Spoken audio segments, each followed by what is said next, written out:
In this Excel lesson, I want to focus on sheets. In this exercise, I have the production of my employees and how I'm going to pay them every week. I want 13 sheets down here so that I have the first quarter of the year.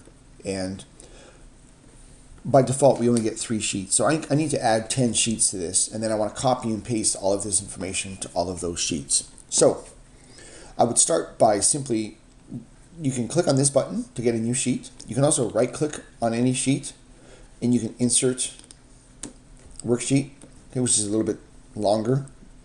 You can also right click and copy a sheet, which I find to be a little long as well. So by simply double clicking this button, I get another sheet. So I'm just going to keep double clicking until I get 13 sheets here. Several ways of doing this. I just chose to do it this way. Now, you eventually run out of room to see all of your sheets. You have 2 options here. You can scroll through using this menu here. So this is the scroll through your sheets menu. This will bring you to your last sheet, this will bring you to your first, and this will bring you back and forth by 1. You can also resize your scroll bar here to make it as small as possible so as to see as many sheets as possible over here. So this would be the first thing I would do. I would make this as small as possible while still maintaining it. And then if I still don't have room to see all my sheets, I know that I can scroll through.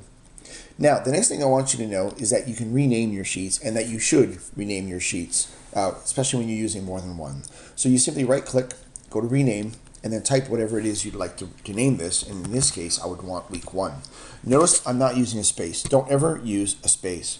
We're going to be using these sheets to do what's called the 3-dimensional formula. We're going to be adding numbers from several sheets at a time later. And when you put a space inside the name of your sheet, you're not able to do that. So don't put any spaces ever when naming your sheets. Try to remember that. The other thing you can never use when naming your sheets is any math sign. So you can't use plus, minus, divide, or multiply, or the exponent sign that's above. If you do shift 6, that's an exponent sign. You can't use that. Not that you would, but you can't use that when naming your sheets. So no spaces and no math symbols at all when naming your sheets. Keep it real simple. So now you would name all of these sheets, of course, from week 1 all the way to week 13. I'm not going to bore you by doing that live. So I've done most of them, and now just to recap, you simply rename them by right-clicking and going to rename, or you can double-click inside your sheet and get this, and then just type week 13. So now they're all named. The only one that has anything is week 1. I didn't use any spaces, I didn't use any funny symbols. So now what I'd like to do is I'd like to copy all of this into all my other weeks. So I would select all of this information and I would hit copy. And now rather than do it one at a time, you're able to group several sheets at a time. If you wanted to group week 2 and week 8, you would use your control key.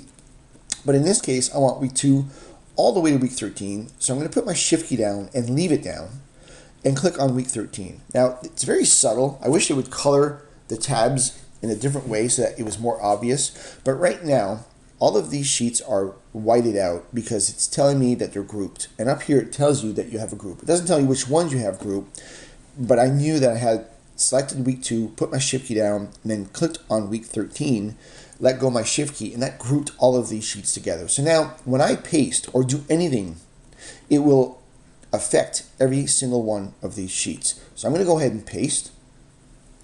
Now, one of the lessons that you need to know is this is going to happen a lot in Excel.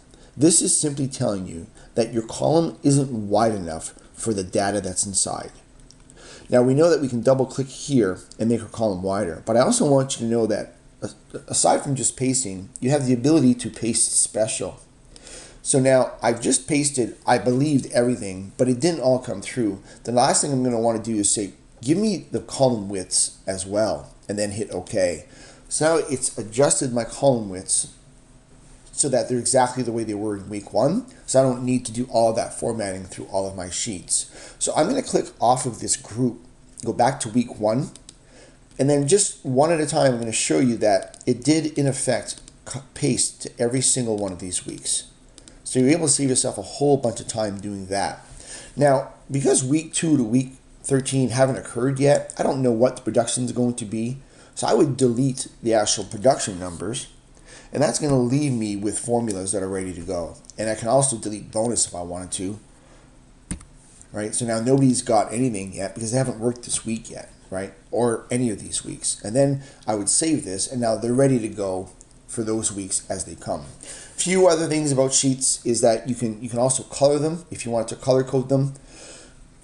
I don't do this very often, but it's in there, so tab color, all right? So you can spend quite a bit of time just working on your individual sheets to make them look better, but definitely name them. And don't forget, please don't use any spaces when naming your sheets.